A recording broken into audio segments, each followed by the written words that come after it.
जब मिट्टी देख करके वापस पलटने लगे, पूरे कब्रिस्तान में मुश्को अंबर की खुशबू आने लग गई थी। लोग हैरत में थे, ये क्या मामला है, ये खुशबू कहां से आ रही है। लोग पलटे उधर जिधर से आ रही थी। जाके देखा उसी कब्र की मिट्टी उठाई जिसके अंदर शराबी को दफनाया था। जब सूंघा तो उसकी कब्र से मुश्क की खुशबू आ रही थी। दौड़े लग गई लोगों की उसके घर की तरफ, कहने लगे यार शराबी तो बड़ा था, बड़ा पापी था, इसकी कब्र से खुशबू कैसे आ रही है। घर गए, बेटी के भी आंसू सूखे न थे। जाके पूछा बता तो सही बेटी तेरे बाप ने कौन सी नेकी की थी। नस्लों में आलिम पैदा करे, ये खुशनसीबी होती है जिसकी नस्ल में आलिम पैदा हो जाता है।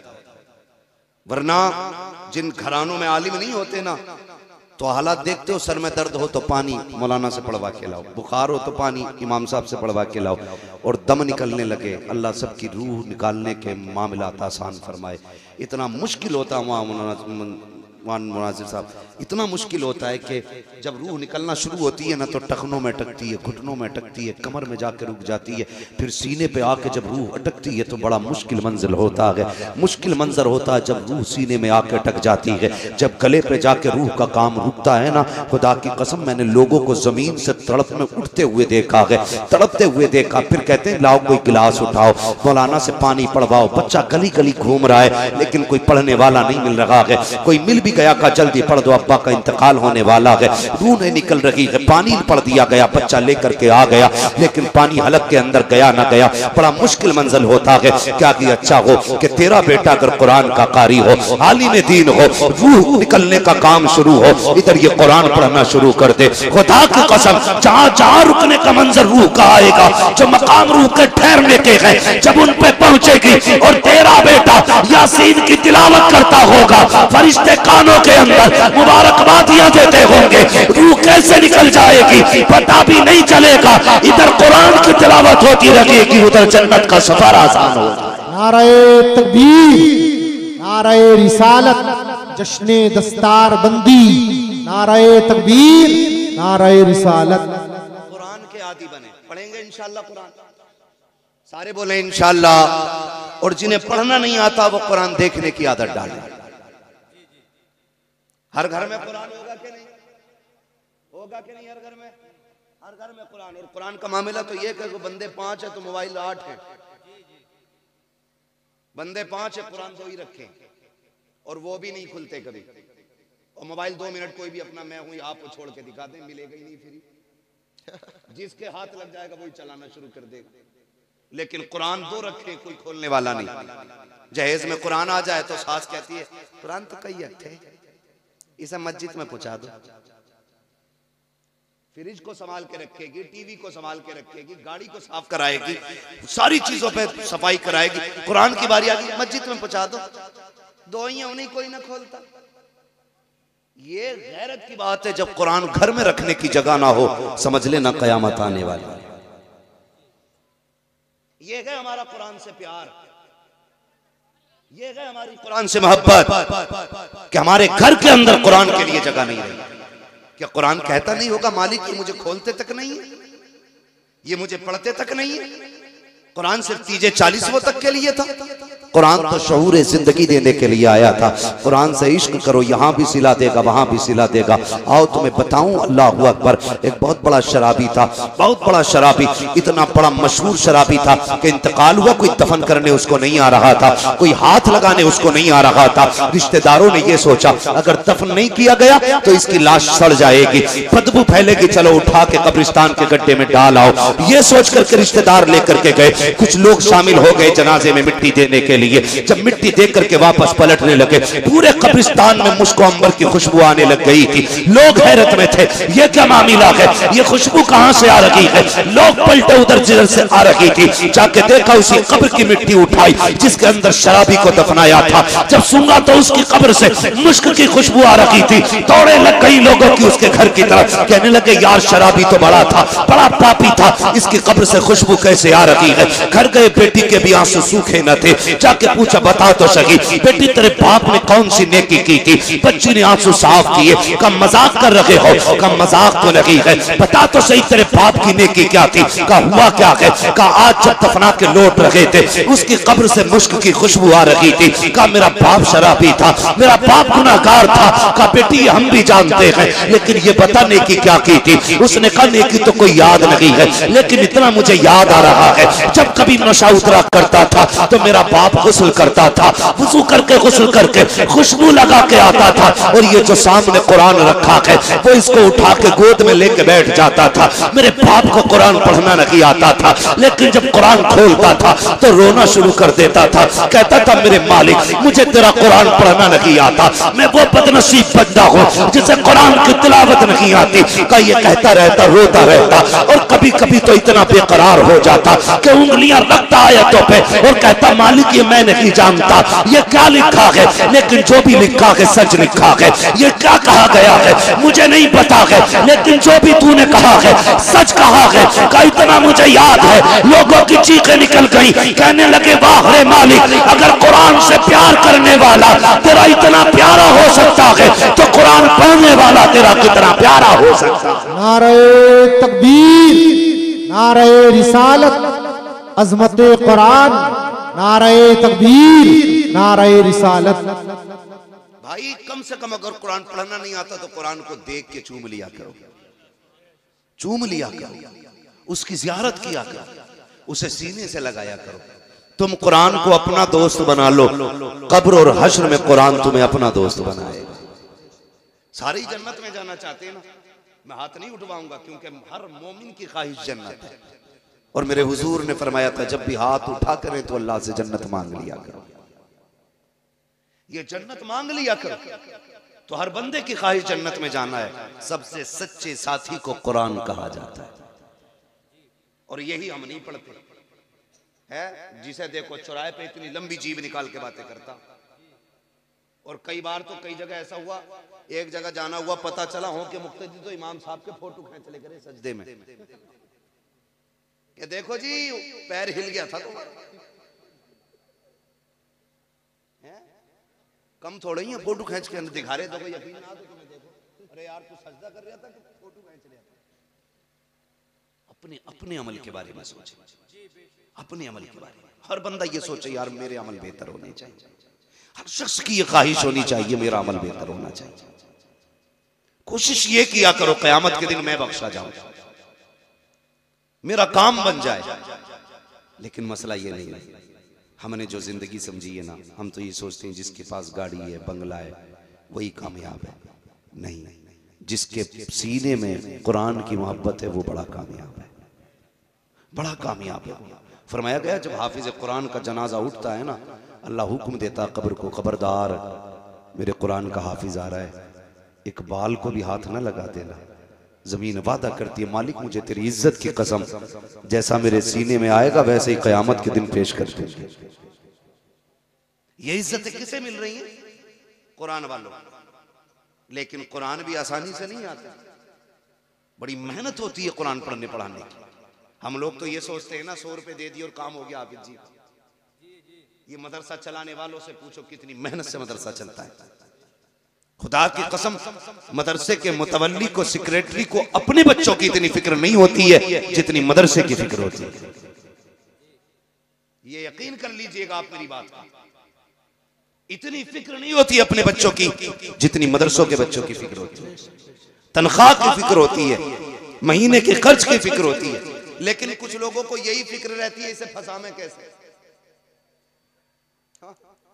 ये भी एक फिक्र रहती है इन्हें फंसाया कैसे जाए, ये सबसे बड़ी फिक्र लगी रहती है।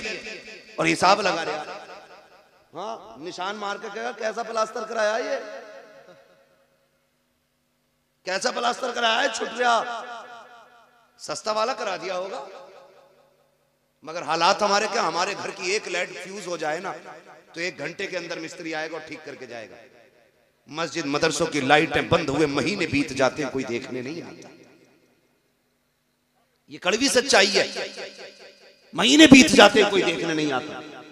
मैं तो सलाम करूंगा उस बाप को जिसने बेटे को कुरान का कारी बनाया है। वो माए मुकद्दर वाली है जिन माओं ने अपने बेटों को हाफिज बनाया। वो बहन नसीबों वाली है जिसने ऐसे भाई को रोटी खिलाई कि जिसने कुरान की दौलत अपने सीने में उतारी है। और ये देखना, ये सारे लोग इसके बदले में इंशाअल्लाह जन्नत में जाएंगे। इतनी बड़ी दौलत है, वरना औलाद किसे प्यारी नहीं होती है बताओ? हर माँ बाप को औलाद जो अपने माँ बाप के प्यारे वही बोले औलाद। अब तो सारे प्यारे बन गए ना, जब तक मतलब की नहीं आए बंदा बोलना ही नहीं चाहता। सारी औलाद माँ बाप की प्यारी होती है। और जब लड़की पैदा होती है तो भले ही मुंह उतर जाए, लड़का पैदा हो जाए मानो अमीन साहब तो लड्डू इससे मोट इससे पतला नहीं बटता, यही है ना। और खुशी भी होती है, लड्डू बटते भी हैं और बटने भी चाहिए, क्योंकि जिससे नस्ल चलती है वो भी कोई आम चीज नहीं, नस्ल भी अल्लाह नसीबों से चला। मैं बेटों की मुखालफत नहीं कर रहा हूं, लेकिन कुछ बताना चाह रहा हूं आपको। बेटा पैदा हो, विलादत से 1-2 दिन पहले या 1 घंटा पहले ही बुकिंग हो जाती है, भाई 10 किलो लड्डू बनने। कितने? बोलो यार, बोलो, सो मत। 10 किलो बनने। और इत्तेफाक से हॉस्पिटल से खबर आ जाए कि बेटी आई है, 5 मिनट हजरत फोन स्विच ऑफ करके लेट जा। लड्डू वाला फोन कर रहा है, ये कब जाएंगे? बोले तू ही खा ले। अरे बनवाए क्यों थे? कह रहा हमने तो सोचा लड़का पैदा होगा, डॉक्टर भी कह रहा था, लेकिन लड़की आई है। तो बोला क्या हो गया? तो बोले अब तो पानी ना उतर रहा हालत से लड्डू की बात कर। ये मुसीबत आने लगती है लोगों के चेहरे पे, और ये खुद लाई हुई मुसीबत है। अल्लाह की तरफ से तो बेटियों के साथ रहमत आया करती है। तो बेटा पैदा होता, लड्डू बटते क्यों? इसलिए कि बेटा बाप के बुढ़ापे का सहारा होता है। आ गई इतनी बात समझ में? बेटा बाप के बुढ़ापे का सहारा, सारे बोले सहारा होता है। बेशक जाना खाली बैठ के नहीं कहना है। यहाँ पे मुझे आज सिर्फ जो है तालीम पे बात करनी है, मदरसे से बात करनी है, वरना मैं उधर जाता तो इंशाल्लाह एक पूरा पेंट करके जाता आपको। बेटा बाप के बुढ़ापे का सहारा होता है, और होना भी चाहिए। भाई कोई बंदा एक पेड़ लगाता है तो फिर उम्मीद होती है कि इस पे फल आएंगे। वो कहा था किसी ने, पेड़ उम्मीदों का ये सोच के काटा ना गया, फल ना पाएंगे इस पे तो हवा ही देगा। अगर दरख्त फल भी ना दे, साया तो फिर भी देता है ना।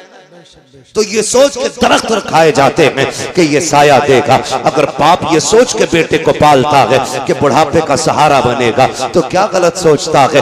हर शख्स अपनी बुनियाद पर डाली हुई चीज से उम्मीद रखता है। छत इसलिए डाली जाती है कि इसके नीचे बैठने का मौका मिलेगा, दरख्त इसलिए लगाए जाते हैं कि फल खाने का मौका मिलेगा, बेटे को देख के इसलिए खुशी मनाई जाती है कि बुढ़ापे का सहारा बनेगा। यार जब बेटे ने दहलीज पे कदम रखा, खुशियां की खुशियां थी, होश संभालने लगा, बाप ने क्या कहा? बेटे को कुरान पढ़ाना है। हालात ने ये कहा अगर पढ़ाना है तो बेटे को दूर करना पड़ेगा, अपने आप से जुदा करना पड़ेगा, मोहब्बतें कुर्बान करनी पड़ेंगी। बताओ तो क्या मोहब्बतें हैं? आप कभी देखना, आपको अंदाजा हो जाएगा माँ बाप को औलाद से प्यार कितना होता है। सर्दी की रातों में आपका बेटा सोता है, 3 बार उठ के चेक करते हो कहीं रजाई से सर तो नहीं खुल गया है, कहीं पैर तो नहीं निकल गए हैं। माँ उठ के चेक करती है मेरा बेटा बिस्तर से बाहर तो नहीं है, कहीं नीचे तो नहीं गिर गया है। इतना प्यार माँ बाप औलाद से करते हैं। लेकिन जब कुरान की बारी आती है, वो बेटा जो बुढ़ापे का सहारा होता है, वो बेटा जो माँ बाप की आंखों का करार होता है, वो बेटा जो घर वालों का सुकून होता है, उसको घर में नहीं रखा जाता, फिर उसे मदरसे वालों के हवाले कर दिया जाता है। अब क्या करना है? का जो चाहो वो करो, लेकिन हमें कुरान की दौलत चाहिए। किधर तुमने बेटा दे दिया, अब वहां कोई देखने वाला नहीं है, वहां कोई सीने से लगाने वाला नहीं है। आपके बेटे को रातें भी तन्हाई में काटनी पड़ेगी, दिन भी मुश्किल में काटना पड़ेगा। लेकिन बताओ तो सही, ये सोबतें किसके लिए थी? तो कहना पड़ेगा कुरान के लिए। ये मोहब्बतें किसके लिए थी? कहना पड़ेगा कुरान के लिए। ये कुर्बानियां किसके लिए है? कुरान के लिए। यूं ही कोई कुरान का कारी नहीं बन जाता। एक माँ ने बेटे की जुदाई बर्दाश्त की है, तब कुरान की दौलत सीने में आई है। बाप ने बेटे को जिगर से दूर किया है, तब कुरान की दौलत सीने में आई है। बहन ने भाई को रुखसत किया है, जब कुरान सीने में आया है। और खुदा की कसम जाओ मदरसों को जाकर के देखो, मदरसे चाहे कितने गरीब क्यों ना हो, अपने इदारे का जायजा लो जा करके। जितने तलबा पढ़ते होंगे नीचे बैठ के पढ़ते होंगे, वुजू करने के लिए ठंडा पानी होगा, लेकिन एक तारीख बता दो अपने इदारे की, कोई सर्दी की वजह से मर गया हो, कोई ठिठर के मर गया हो, कोई सर्दी की वजह से नहीं मरा, किसी को बीमारी नहीं लगी है फर्श पे बैठने से। वरना हमने बड़े बड़ों को देखा है, अगर जमीन पे नंगे पैर चल लेते हैं तो कभी सिरसाम हो जाती है, कभी फेफड़े जाम हो जाते हैं, कभी नाक बंद हो जाती है। लेकिन ये मदरसा है, जब से मदरसे में आए हैं, बैठने के लिए भी ठंडा फर्श है, बैठने के लिए भी ठंडा फर्श है, चलने के लिए भी ठंडा फर्श है, वुजू के लिए ठंडा पानी, और धूप निकलते नहीं बल्कि रात के 3-3 बजे उठ करके ये कुरान वाले जब ठंडे पानी से वुजू करते हैं, खुदा की रहमतें सलाम करती हैं इनको। तुम्हें क्या पता, खुदा की कसम ये मदरसे के अंदर रहते हैं, कितनी रातें सर्दियों में गुजरती हैं, किसी को कुछ नहीं मालूम है। लेकिन बताना ये चाहता हूँ, आपका बेटा एक दिन घर पे रह के जमीन पे लेट जाए, पसली चलने लगती है, नाक बंद हो जाती है, ये रोज जमीन पे बैठते हैं लेकिन कभी बीमार नहीं होते हैं। वजह क्या है? वजह सिर्फ इतनी है, जब बच्चे घर पे रहते हैं माँ बाप देखभाल करते हैं, जब मदरसे में आते हैं तो रसूल पाक देखभाल करते हैं। नारे तकबीर, नारे रिसालत, मुफ्ती हम्माद साहिब किबला, नारे तकबीर, नारे रिसालत जिंदाबाद। ओ भाई, हुजूर का करम है मदरसे वालों, और सरकार का हर उस शख्स पे करम है जो भी मदरसे वालों से प्यार करता है। हर उस शख्स पे करम है जो मदरसे वालों से प्यार करता है। जानते हैं हम कितने बड़े गुनाहगार हैं, मैं हाथ नहीं उठवाऊंगा कितने 5 टाइम के नमाजी हैं, कितनों ने मोबाइल में कब कब क्या देखा। मैं सिर्फ इतना कहूंगा अपने गिरबान में हम भी झांके, आप भी जाके, हम कितने गुनाह करते हैं, फिर अजाब क्यों नहीं आया। जानते हो अल्लाह किसी बस्ती से जब गजब फरमाता है ना, नाराज होता है, हुक्म देता है फरिश्तों को जाओ इस बस्ती में जाके पत्थरों की बारिश कर दो। लेकिन फरिश्ते जब आते हैं ना तो उन अचानक आवाज आती है ठहर जाओ वापस आ जाओ। फरिश्ते वापस हो जाते हैं। जब फरिश्ते वापस होते तो अल्लाह से जाके कहते मालिक तू नहीं भेजा था, तूने बुला लिया, बता क्यों भेजा था, क्यों बुलाया। कहा मुझे गजब था उनके गुनाहों की वजह से। कहा फिर वापस क्यों बुलाया। कहा रात के 3 बजे मेरे बंदों में से एक 10 साल के बच्चे ने कुरान खोल लिया, उसने बिस्मिल्लाह पढ़ी है, मेरी रहमत जोश में आ गई है, मैंने सारी बस्ती वालों के गुनाह उसके कुरान की वजह से माफ फरमा दिए। एक बंदा कुरान पढ़े तो इतनी अल्लाह बरकतें अता करता है। और जिस बस्ती में सैकड़ों बैठ करके रोज कुरान खोलते हो, है कोई अंदाजा? कोई अंदाजा नहीं लगा सकते। सैकड़ों लोग जहां बैठ के दिन में 1000 मरतबा औज़ु बिल्लाह और बिस्मिल्लाह पढ़ते हो, अल्लाह कितनी बरकतें अता फरमाता होगा। और सबसे ज्यादा नसीब वाले वो लोग जिनका अपना पैसा मदरसों में लगता है, जिनका अपना पैसा मदरसों में लगता है। लोग कई बार तो ऐसे होते हैं 10 रुपए देते हैं और हिसाब लेते हैं 3 साल का। 10 रुपए की रसीद कटेगी, ठीक है, और फिर पता क्या कहते हैं, ये साहब मुतवल्ली साहब से हिसाब दिलवाओ हमें। वो कहते हैं ना जिसे मारना नहीं होता वो बल्ली उठाता। कहता मैं तो अकेला चला दूंगा, खाली हिसाब दिलवा दो। अबे चाओ उल्लू के पट्टे, तुझसे घर नहीं चल रहा, मदरसा चलाएगा। मदरसा तेरे जैसे अमीर नहीं चलाते, मदरसा मदीने वाले रसूल चलाया करते। कैसे?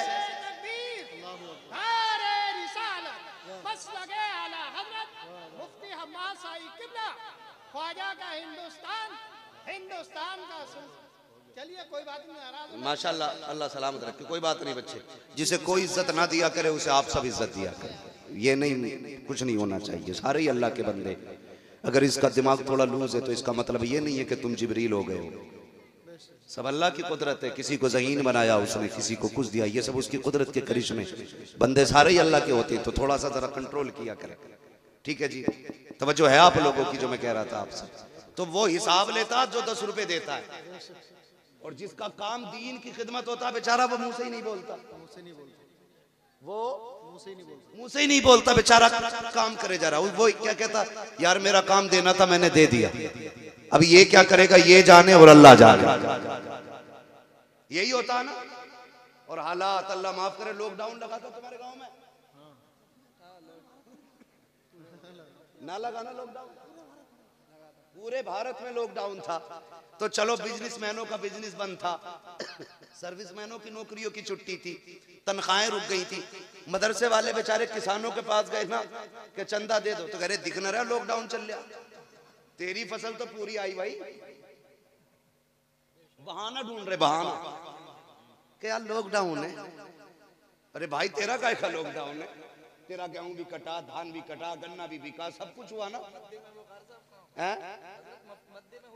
किसानों को और ज्यादा देना चाहिए था। हाँ फायदा क्या हुआ मैं खुद जानता हूं, मैं भी गांव का रहने वाला हूं। कभी किसी की मजबूरी का जिंदगी में फायदा ना उठाना। जब लोग मजदूरी करने वाले लोग थे, शहरों में काम बंद हो गए ना, तो जमींदारों ने 50-50 रुपए में उनसे नलाइयां कराई हैं। गलत कह रहा हूं मैं? लगा दिया 50-50 रुपए में नलाइयां कराई हैं। कह रहे चल जा तो चल, वरना और बहुत। तो जिसके घर खाने नहीं वो बेचारा 50 के 25 पे भी जाता, 10 रुपए पे भी काम करता। ये किसने किया? जमींदारों ने।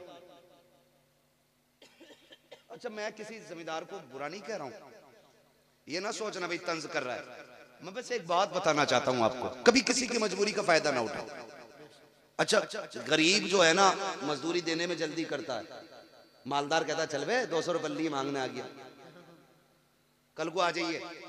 वो बेचारा गरीब कल को फिर आ गया, तो कहते बड़ी भाई तुझे भाई बड़ी जल्दी हो रही है, कल तो मना ही करा था।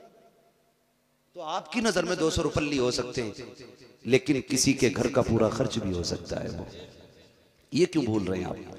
इस 200 रुपए में किसी के चूल्हे का खर्च और किसी की दवा भी तो हो सकती थी। आप क्यों हिसाब लगाते अपनी इनकम से?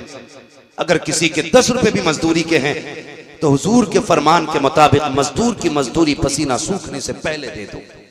इस पे अमल क्यों नहीं करते? 50-50 रुपए में काम कराया, जो ईंटें 10,000 में पल नहीं थी 1500 में पल गई। हाँ और नलाइयां डट के हुई, नले नलाए खेतों में लोग जाके बैठ रहे थे। गन्ना इतना मोटा होता तो इतना हुआ, ये हुआ था लॉकडाउन में। लेकिन मदरसे वालों से हमने फिर भी यही क्या, लॉकडाउन चल रहा, लॉकडाउन चल रहा। लोगों ने कई बार लोग कहते हैं, सुनो मैं आज कह रहा हूं, लोग कहते हैं बीमारी लग गई, हवा ऐसी चली है, ऐसा वायरस है, गन्ना मारा जा रहा है। मैंने कहा तुमने नहीं जाना, लॉकडाउन लगा था तो तुमने खड़ी खेतियों में तूने के फायदे कमाए थे, लेकिन अल्लाह रसूल को भूल गए थे। आज उसने खड़ी खेतियों में आग लगाई है, कोई बचाने वाला नहीं है। खड़े खेत के गन्ने बर्बाद कर दिए, कोई देने वाला नहीं है। जाओ दावे के साथ कहता हूं, सुख के दिन आए या दुख के दिन आए, खुदा को याद रखा करो, वो तुम्हारे खेतों की भी हिफाजत करेगा, तुम्हारी जेबों की भी हिफाजत करेगा। बेशक बेशक बेशक। जब मरने लगते हैं तो अल्लाह याद आता, जब कसरत होती है तो मेरी नलाई से हुआ, ये तो खाद डाला था तो हुआ इतना गन्ना। लेकिन जब वो लेता है तो खाल उधेड़ देता है, और जब देता है तो छप्पर फाड़ के देता है, बेहिसाब अता फरमाता है। इसलिए खुदारा सबसे अच्छी तिजारत है अपने रब से तिजारत करो। किससे? अपने रब से तिजारत करो। अगर चाहते हो कि आपकी दुनिया भी कामयाब रहे, आखिरत भी, तो फिर अल्लाह से तिजारत करो। और अल्लाह से तिजारत क्या? वो फरमाता है तुम्हें 1 दो में तुम्हें 10 दूंगा, 10 दूंगा। और मैं तो रब तो ये कहता मैं जितना चाहूं उतना दे दूं, मगर हम अल्लाह से तिजारत नहीं करते। हम तो पार्टनर ढूंढते, कर्रा वाला है भाई, ठीक है अच्छी फर्म है, कर लिया और वही डुबकी मार गया पैसा। अल्लाह से तिजारत करो, अल्लाह से तिजारत करो, अपनी कमाइयां ना दीन के कामों में लगाओ। कब्रिस्तान जाते हैं, कब्रिस्तान बोले हैं डरो मत यार, मैं कोई नमाज जनाजा पढ़ाने थोड़ी आया। कब्रिस्तान जाते हैं ना, जो नहीं जाते हैं उन्हें 4 लोग लेके जाते हैं, जो खुद जाते हैं वो लौट भी आते हैं, जिन्हें लेके जाया जाता वो लौट के नहीं आते। हाय गाफिल वो क्या जगह है जहां 5 जाते हैं 4 फिरते हैं। समझ गए? जाया करो। कब्रें देखी है, हर तरह की होंगी, ऊंची भी होंगी, नीची भी होंगी, बैठी हुई भी होंगी, गली हुई भी होंगी, ऐसी भी होंगी जिन पे कपड़े पड़े रहते हैं, ऐसी भी होंगी जिन पे कोई मिट्टी डालने भी नहीं आई। कोई गारंटी है हमारे मरने के बाद ये जितनी हमारी नस्लें हैं ये कब्र पे ही बैठी रहेंगी? सोचो जरा, सोचो, गारंटी है कोई? जब हम ही नहीं जाते अपने परदादा की कब्र पे तो हमारी औलाद चली जाएगी। आने वाला दौर और नाजुक दौर है यार, कोई नहीं आने वाला, इसलिए अपनी आखिरत का इंतजाम खुद कर जाओ। किसको करना है? खुद करना है। आखिरत और कब्र का इंतजाम हमें खुद करना है। लल्ला का इंतजाम कर दिया मरने के बाद, बीवी का इंतजाम कर दिया मरने के बाद, बच्चों का इंतजाम कर दिया मरने के बाद, अपना भी कुछ किया?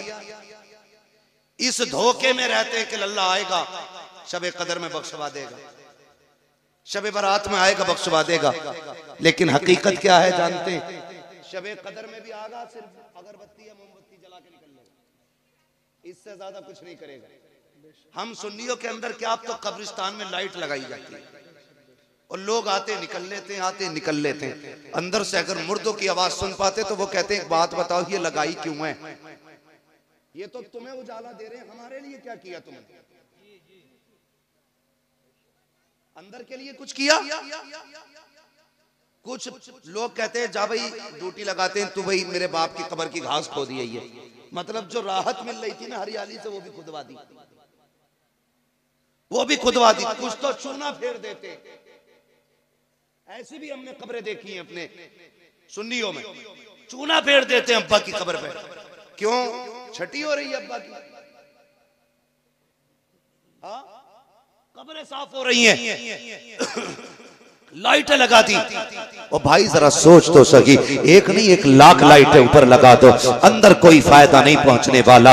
1000 कैंडल लगा दो, कोई फायदा नहीं होने वाला है। अंदर उजाला कैसे होगा इसके बारे में सोचा करो। हर बेटे से गुजारिश है, ऊपर लाइट लगाना या मत लगाना, मोमबत्ती लगाना या मत लगाना, अगरबत्ती लगाना या मत लगाना, ये तुम्हारी मर्जी है। अगर बाप की कब्र को रोशन करना चाहते हो तो कुरान सीख लो, कब्र पे आओ, एक तो सूरत पढ़ो, हाथ उठा के बाप की रूह को बख्श दो। ऊपर उजाला हो ना हो, तेरे बाप की कब्र के अंदर अल्लाह उजाला अता फरमा दे। बहुत खूब, जिंदाबाद।